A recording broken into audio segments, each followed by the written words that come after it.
Sir ಈಗಿನ ಸದ್ಯದ ಪರಿಸ್ಥಿತಿಗೆ ಅನುಗುಣವಾಗಿ ಟೆಕ್ನಾಲಜಿ ಏನಿದೆಯಲ್ಲ ತುಂಬ ವೇಗವಾಗಿಯೇ ಬೆಳೀತಾ ಇದೆ. ಆ ಟೆಕ್ನಾಲಜಿಯನ್ನು ಈ ಸರ್ಕಾರಿ ಹಿರಿಯ ಪ್ರಾಥಮಿಕ ಶಾಲೆಯಲ್ಲಿ ನೀವು ಅಳವಡಿಸ್ಕೊಂಡಿದ್ದೀರಾ? ಖಂಡಿತ. ಯಾಕಂದರೆ ಶಿಕ್ಷಕ ಹರಿಯುವ ನೀರಾಗೇ ಇರಬೇಕು. ಬೋಧನಾ ಪದ್ಧತಿಗಳಲ್ಲಿ, ಬೋಧನಾ ವಿಧಾನಗಳಲ್ಲಿ ಹೇಗೆ ದಿನದಿಂದ ದಿನಕ್ಕೆ ಬದಲಾವಣೆ ಆಗಿದ್ವೋ ಅವುಗಳನ್ನು ನಾವು ನಮ್ಮ ದೈನಂದಿನ ಬೋಧನೆಯಲ್ಲಿ ಅಳವಡಿಸ್ಕೊಳ್ಳೇಬೇಕು. ಇಲ್ಲದೇ ಇದ್ದರೆ ಬೋಧನೆ ನೀರಸ ಆಗಿರ್ತದೆ. ಅದಕ್ಕಾಗಿ ನಾವು ಬಹುಶಃ ನಮ್ಮ ಈ ಸರ್ಕಾರಿ ಹಿರಿಯ ಪ್ರಾಥಮಿಕ ಶಾಲೆ ಒಳಗೆ ಎಲ್ಲ ದೃಕ್ ಶ್ರಾವ್ಯ ಮಾಧ್ಯಮಗಳು, ನಮ್ಮ ಎಲ್ಲ ತರಗತಿ ಕೊಠಡಿಗಳು ಏನು ಸ್ಮಾರ್ಟ್ ಕ್ಲಾಸ್ ಆಗಿದ್ದಾವೆ. ನಾವು ಪ್ರತಿ ತರಗತಿಯಲ್ಲಿ ಸ್ಮಾರ್ಟ್ ಕ್ಲಾಸನ್ನು ಅಳವಡಿಸಿ ಆಧುನಿಕ ಬೋಧನಾ ವಿಧಾನದ ಮೂಲಕ, ಬೋಧನಾ ತಂತ್ರಜ್ಞಾನಗಳ ಮೂಲಕವೇ ಮಕ್ಕಳ ಕಲಿಕೆಯನ್ನು ಹೆಚ್ಚು ಒಂದು ಸಂಪದ್ಭರಿತವಾಗಿ ಮಾಡೇವೆ. ಹೀಗಾಗಿ ಕಲಿಕೆ ಅವರಿಗೆ ಎಂದೂ ನೀರಸ ಅನಿಸೋದಿಲ್ಲ, ಕಲಿಕೆಯಲ್ಲಿ ನಿರುತ್ಸಾಹ ಇರೋಂಗಿಲ್ಲ. ಒಂದು ಹೊಸ ಬಗೆಯ ಕಲಿಕಾ ವಿಧಾನವನ್ನು ನಾವು ಇಲ್ಲಿ ಅಳವಡಿಸಿಕೊಂಡಿರೋದ್ರಿಂದ ಮಕ್ಕಳು ನಗುನಗುತ್ತಾ ಕಲಿತಾರ, ಆಟದ ಮೂಲಕ ಕಲಿತಾರ. ಹೀಗಾಗಿ ಅವರಲ್ಲಿ ನಾವು ಹೆಚ್ಚು ಪ್ರಗತಿಯನ್ನು ಕಾಣ್ಬೋದಾಗಿದೆ. ಸರ್, ಬಹುಮುಖ್ಯವಾಗಿ ನಿಮ್ಗೆ ಇನ್ನೊಂದು ಪ್ರಶ್ನೆ ಕೇಳೋದಾದರೆ, ಮುಂದಿನ ಬರುವ ದಿನಗಳಲ್ಲಿ ನೀವು ವಿದ್ಯಾರ್ಥಿಗಳ ಭವಿಷ್ಯಕ್ಕಾಗಿ ಯಾವ ಥರ ವ್ಯವಸ್ಥೆಯನ್ನು ಮಾಡ್ಕೊಂಡಿದ್ದೀರಿ? ನಾವು ಮಕ್ಕಳೆಮಗೆ ಬದುಕು ಅನ್ನೋ ಧ್ಯೇಯ ವಾಕ್ಯವನ್ನು ಹೊಂದಿರುವಂಥ ಶಾಲೆ ಇದು. ಮಕ್ಕಳೇ ನಮ್ಮ ಬದುಕು ಅಂತ ನಂಬಿರುವಂಥ ಶಿಕ್ಷಕ ಸಮುದಾಯ ನಮ್ಮಲ್ಲಿದೆ. ಹೀಗಾಗಿ ನಮ್ಮ ಬದುಕಿಗೆ ಆಸರೆ ಆಗಿರ್ತಕ್ಕಂಥ ಮಕ್ಕಳ ಬದುಕು ಉಜ್ವಲವಾಗಿರಲಿ ಅಂಥೇಳಿ ನಾವು ವಿಭಿನ್ನ ಬಗೆಯ ರೂಪುರೇಷೆಗಳನ್ನು, ಯೋಜನೆಗಳನ್ನು ಹಾಕ್ಕೊಂಡಿದ್ದೇವೆ. ಶಾಲಾ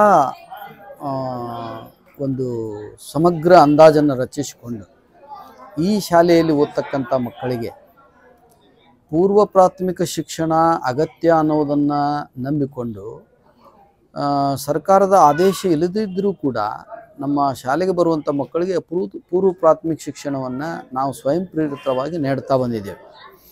ಜೊತೆಗೆ ಈ ಸ್ಪರ್ಧಾತ್ಮಕ ಪರೀಕ್ಷೆಗಳಿಗೆ ಮಕ್ಕಳನ್ನು ಸಜ್ಜುಗೊಳಿಸಲು ಶಾಲಾ ಅವಧಿಯ ನಂತರವೂ ಕೂಡ ನಾವು ವಿಶೇಷ ತರಗತಿಗಳನ್ನು ಮಕ್ಕಳಿಗಾಗಿ ಆಯೋಜಿಸ್ತೇವೆ. ಅಂದರೆ ಶಾಲೆಯ ಪಠ್ಯಕ್ರಮದೊಂದಿಗೆ ಸ್ಪರ್ಧಾತ್ಮಕ ಪರೀಕ್ಷೆಗಳ ಒಂದು ಸಿಲೆಬಸ್ಸನ್ನು ಕೂಡ ಮಕ್ಕಳು ಅಭ್ಯಾಸ ಮಾಡುವಂಥ ಅವಕಾಶವನ್ನು ಮಾಡಿಕೊಟ್ಟಿದ್ದೇವೆ. ಒಂದು ಸುಸಜ್ಜಿತವಾದ ಗ್ರಂಥಾಲಯದ ವ್ಯವಸ್ಥೆ ನಮ್ಮಲ್ಲಿದೆ. ಕಂಪ್ಯೂಟರ್ಗಳ ವ್ಯವಸ್ಥೆಯನ್ನು ನಾವು ಮಕ್ಕಳಿಗೆ ಮಾಡಿಕೊಡ್ತೇವೆ, ಇನ್ನೂ ಮಾಡ್ತಾ ಇದ್ದೇವೆ. ಒಟ್ಟಾರೆ ಮಕ್ಕಳ ಭವಿಷ್ಯಕ್ಕೆ ಸಹಾಯವಾಗುವಂಥ ಎಲ್ಲ ಸೌಲಭ್ಯಗಳನ್ನು ನಾವು ಮಾಡಿಕೊಂಡಿದ್ದೇವೆ. ಇದ್ರ ಜೊತೆಗೆ ಸಂಪನ್ಮೂಲ ಶಿಕ್ಷಕರನ್ನು, ಸಮುದಾಯದಲ್ಲಿ ಪ್ರತಿಭಾವಂತರಾದಂಥವ್ರನ್ನ ಶಾಲೆಗೆ ಕಾಲಕ್ಕೆ ಕರೆದು ಅವರಿಂದ ಮಕ್ಕಳಿಗೆ ಒಳ್ಳೆಯ ಒಂದು ವಿಶಿಷ್ಟವಾದ ಬೋಧನೆ ಸಿಗುವಂಗೆ ನಾವು ವ್ಯವಸ್ಥೆಯನ್ನು ಮಾಡಿಕೊಡ್ತಾ ಇದ್ದೀವಿ. ಸರ್, ಈ ಸರ್ಕಾರಿ ಹಿರಿಯ ಪ್ರಾಥಮಿಕ ಶಾಲೆಯಲ್ಲಿ ಎಲ್ಲ ಥರ ಮಕ್ಕಳು ಇರ್ತಾರೆ. ಕೆಲವೊಂದು ಮಕ್ಕಳು ಶಿಕ್ಷಣದಲ್ಲಿ ಹೆಚ್ಚಿನ ಆಸಕ್ತಿ ಇರ್ತಾರೆ, ಕೆಲವೊಂದು ಮಕ್ಕಳು ಕ್ರೀಡೆಯಲ್ಲಿ ಹೆಚ್ಚಿನ ಆಸಕ್ತಿ ಇರ್ತಾರೆ. ಅದೇ ಥರ ನಂದೇನು ಪ್ರಶ್ನೆ ಏನಪ್ಪ ಅಂತಂದರೆ, ನೀವು ಎಲ್ಲ ಮಕ್ಕಳಿಗೆ ಯಾವ ಯಾವ ಕ್ಷೇತ್ರಗಳಲ್ಲಿ ನೀವು ಅವರಿಗೆ ತರಬೇತಿಯನ್ನು ಕೊಡ್ತೀರಿ? ನಿಜ ಹೇಳಬೇಕಂತಂದ್ರೆ ಔದ್ಯೋಗಿಕ ಶಿಕ್ಷಣ ಇಂದು ಬಹುಶಃ ಭಾಳಷ್ಟು ಅಗತ್ಯ ಇದೆ ಅಂತ ನನ್ನ ಅಭಿಪ್ರಾಯ. ಆ ದಿಶೆಯೊಳಗೆ ನಾವು ಭಾಳಷ್ಟು ಇನ್ನೂ ಕೆಲಸ ಮಾಡಬೇಕಾಗಿದೆ.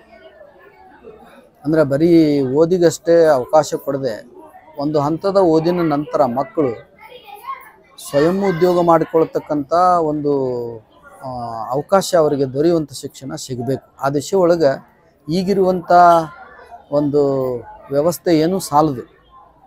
ಬಹುಶಃ ನಾವು ಅವರಿಗೆ ಔದ್ಯೋಗಿಕ ಶಿಕ್ಷಣದ ಮಾಹಿತಿ ಕೊಡ್ತೇವೆ ಹೊರತು ವಿವಿಧ ಕ್ಷೇತ್ರಗಳಲ್ಲಿ ಅವ್ರಿಗೆ ಏನೇನು ಉದ್ಯೋಗ ಅವಕಾಶ ಅದಾವನ್ನ ಮಾಹಿತಿ ನೀಡ್ತೇವೆ. ಅದಕ್ಕೆ ಬೇಕಾದ ತರಬೇತಿಯನ್ನು ನೀಡಲಿಕ್ಕೆ ಸಾಧ್ಯ ಆಗ್ತಾಯಿಲ್ಲ. ಬಹುಶಃ ಪಠ್ಯಕ್ರಮದ ಹೊರೆ, ಇನ್ನಿತರೆ ಸರ್ಕಾರದ ಅಥವಾ ಇಲಾಖೆಯ ಕೆಲಸದ ಹೊರೆಯಿಂದಾಗಿ ಮಕ್ಕಳಿಗೆ ಔದ್ಯೋಗಿಕವಾಗಿ ಏನು ಶಿಕ್ಷಣ ಸಿಗಬೇಕು ಅಂತ ಶಿಕ್ಷಣ ಕೊಡೋಕೆ ಬಹುಶಃ ನಮಗೆ ಇನ್ನೂ ಸಾಧ್ಯ ಆಗ್ತಾಯಿಲ್ಲ. ಮುಂಬರುವ ದಿನಗಳಲ್ಲಿ ಒಳ್ಳೆಯ ಯೋಜನೆಯನ್ನು ರೂಪಿಸಿಕೊಂಡು ಆ ದಿಶೆಯಲ್ಲಿ ನಾವು ನಮ್ಮೆಲ್ಲ ಶಿಕ್ಷಕ ವರ್ಗ ಕಾರ್ಯೋನ್ಮುಖವಾಗ್ತದೆ. ಸರ್, ಈ ಸರ್ಕಾರಿ ಹಿರಿಯ ಪ್ರಾಥಮಿಕ ಶಾಲೆ ಇಷ್ಟೊಂದು ಅಭಿವೃದ್ಧಿ ಆಗೋಕ್ಕೆ ಮುಖ್ಯ ಕಾರಣ ಏನು ಸರ್? ಬಹುಶಃ ನನ್ನ ಅಭಿಪ್ರಾಯದಲ್ಲಿ ಶಾಲೆಯ ಇಷ್ಟು ಅಭಿವೃದ್ಧಿಯಲ್ಲಿ ಸಮುದಾಯವನ್ನು ಶಾಲಾ ಪ್ರಕ್ರಿಯೆಯಲ್ಲಿ ಸಕ್ರಿಯವಾಗಿ ತೊಡಗಿಸಿಕೊಂಡದ್ದೇ ಒಂದು ಮುಖ್ಯ ಕಾರಣ ಅಂತ ಅನಿಸ್ತದೆ ನನಗೆ. ಯಾಕಂದ್ರೆ ಈಗ ನಮ್ಮ ದಿನಮಾನಗಳಲ್ಲಿ ಅಷ್ಟೇ ಅಲ್ಲ, ನಮ್ಮ ಹಿರಿಯರು ಈ ಶಾಲೆ ಒಳಗೆ ಏನು ಕೆಲಸ ಮಾಡ್ತಿದ್ರು ಆ ಶಿಕ್ಷಕರ ಕಾಲದಿಂದಲೂ ಕೂಡ ಸಮುದಾಯವನ್ನು ನಮ್ಮ ಶಾಲಾ ಪ್ರಕ್ರಿಯೆಯೊಳಗೆ ಸಂಪೂರ್ಣವಾಗಿ ತೊಡಗಿಸಿಕೊಂಡಿದ್ದು ಮತ್ತು ಇಲಾಖೆಯ ಹಿರಿಯ ಅಧಿಕಾರಿಗಳ ಮಾರ್ಗದರ್ಶನವನ್ನು ಕಾಲಕ್ಕೆ ಪಡೆದುಕೊಂಡು ಅನುಷ್ಠಾನ ಮಾಡಿದ್ದು ಮತ್ತು ಇಲ್ಲಿರುವಂಥ ಎಲ್ಲ ಶಿಕ್ಷಕರು ಮಾನಸಿಕವಾಗಿ ಪ್ರೇರಿತರಾಗುವಂಗೆ ಒಂದು ತಂಡದೊಳಗೆ ಕೆಲಸ ಮಾಡ್ತಾ ಇರೋದು ನಮ್ಮ ಶಾಲೆ ಬಹುಶಃ ಹೆಚ್ಚು ಪ್ರಗತಿಯನ್ನು ಸಾಧಿಸಲಿಕ್ಕೆ ಸಾಧ್ಯ ಆಗಿದೆ ಅಂತ ಅಭಿಪ್ರಾಯ ನಾನು. ಸರ್, ಬರುವ ಮುಂದಿನ ದಿನಗಳಲ್ಲಿ ಈ ಶಾಲೆಯ ಅಭಿವೃದ್ಧಿಯ ಬಗ್ಗೆ ನಿಮ್ಮ ಮತ್ತು ಶಿಕ್ಷಕ ತಂಡದ ಅವರ ನಿಲುವುಗಳೇನು? ಈ ಶಾಲೆ ಭೌತಿಕವಾಗಿ ಸಾಕಷ್ಟು ಅಭಿವೃದ್ಧಿ ಹೊಂದಿದೆ. ಭೌತಿಕವಾಗಿ ಮಕ್ಕಳ ಬೌದ್ಧಿಕ ಮಟ್ಟದಲ್ಲಿ ನಮ್ಮ ಪ್ರಗತಿ ಇನ್ನೂ ಭಾಳ ಆಗಬೇಕಾಗಿದೆ ಅಂತ ನನ್ನ ಅಭಿಪ್ರಾಯ. ಬೌದ್ಧಿಕವಾಗಿ ಬೆಳವಣಿಗೆ ಆ ದಿಶೆಯಲ್ಲಿ ನಮ್ಮೆಲ್ಲ ಶಿಕ್ಷಕರು ಕಾಲಕ್ಕೆ ಸಭೆ ಸೇರಿ ಪ್ರತಿ ಮಗುವಿನ ಕಲಿಕಾ ನ್ಯೂನತೆಗಳನ್ನು, ಕಲಿಕಾ ತೊಂದರೆಗಳನ್ನು ಗುರುತಿಸಿ ಆ ಮಗುವಿಗೆ ಸೂಕ್ತ ರೀತಿಯಲ್ಲಿ ಮಾರ್ಗದರ್ಶನ ಮಾಡೋದ್ರ ಮೂಲಕ ನಮ್ಮ ಶಾಲೆಗೆ ದಾಖಲಾದ ಎಲ್ಲ ಮಗು ಆಯಾ ತರಗತಿಗೆ ಅನುಗುಣವಾದ ಕಲಿಕಾ ಗುರಿಗಳನ್ನು ಸಾಧಿಸಿದರೆ ಬಹುಶಃ ನಮ್ಮ ಶಾಲೆಯಿಂದ ಹೊರಗೆ ಹೋಗುವಂಥ ಪ್ರತಿ ಮಗು ಆ ತರಗತಿ ಮಟ್ಟಕ್ಕೆ ಅನುಗುಣವಾದ ಶಿಕ್ಷಣವನ್ನು ಪಡೆದು ಹೊರಗೆ ಹೋದ ಅಂದರೆ ನಾವು ಅದು ದೊಡ್ಡ ಗುರಿಯನ್ನು ತಲುಪಿದಂತೆ. ಯಾಕಂದರೆ ಇಲಾಖೆಯ ಗುರಿ ಕೂಡ ಅದೇ ಆಗಿದೆ, ಮಕ್ಕಳ ಪಾಲಕರ ಆಸೆ ಕೂಡ ಅದೇ ಆಗಿರ್ತದೆ. ಯಾವ ತರಗತಿಯ ಮಗು ಏನನ್ನು ಸಾಧಿಸಬೇಕೋ ಅದನ್ನು ಸಾಧಿಸ್ಕೊಂಡು ಬಿಟ್ಟರೆ ಮಗು ಮುಂದೆ ತಿರುಗಿ ನೋಡದೆ ಮುಂದುವರಿತಾನೆ. ಅಂಥ ಒಂದು ಪ್ರಯತ್ನವನ್ನು ನಾವು ಮಾಡೋದಕ್ಕಾಗಿ ಒಂದು ಅಗತ್ಯವಾದ ಒಂದು ಯೋಜನೆಯನ್ನು ರೂಪಿಸಿಕೊಂಡು ನಾವೆಲ್ಲ ಶಿಕ್ಷಕರು ತಂಡದೊಳಗೆ ಮುಂದುವರಿಯುವಂಥ ಒಂದು ವಿಚಾರ ನಮ್ಮಲ್ಲಿ ಇದೆ. ಸರ್, ತುಂಬ ಕ್ಯೂರಿಯಾಸಿಟಿಯಿಂದ ಈ ಕ್ವಶನ್ ಕೇಳ್ತಾ ಇದ್ದೇನೆ. ಯಾಕಂತಂದರೆ ನಿಮ್ಮ ಸರ್ವಿಸ್ ಏನಿದೆಯಲ್ಲ ತುಂಬಾ ನಾನು ಅದಕ್ಕೆ ಗೌರವ ಕೊಡ್ತೇನೆ. ಅದಕ್ಕೋಸ್ಕರ ತುಂಬ ನಂಗೆ ಕೇಳಬೇಕನ್ನಿಸ್ತು, ಅದಕ್ಕೋಸ್ಕರ ಈ ಕ್ವಶನ್ ಕೇಳ್ತಾ ಇದ್ದೇನೆ. ಸರ್, ಸರ್ಕಾರಿ ಶಾಲೆ ಈಗಿನ ದಿನಗಳಲ್ಲಿ ನಿಮ್ಗೆ ಗೊತ್ತಿದೆ ಪರಿಸ್ಥಿತಿ ಯಾವ ಥರ ಇದೆ ಅನ್ನೋದನ್ನು. ಅದಕ್ಕೋಸ್ಕರ ಸರ್ಕಾರಿ ಶಾಲೆ ಬಗ್ಗೆ ನೀವು ಮಾತಾಡೋದಾದರೆ ಸರ್ ನೀವೇನು ಹೇಳ್ತೀರಿ ಸರ್? ಸರ್ಕಾರಿ ಶಾಲೆ ಖಂಡಿತವಾಗಿ ಯಾವುದೇ ಕ್ಷೇತ್ರದಲ್ಲಿ ಹಿಂದುಳಿದಿಲ್ಲ. ಪ್ರತಿಭಾವಂತ ಶಿಕ್ಷಕರಿದ್ದಾರೆ,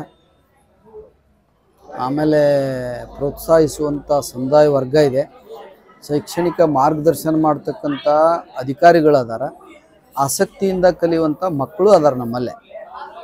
ಇವೆಲ್ಲದರ ಸಮನ್ವಯ ಆಗಬೇಕಾಗಿದೆ.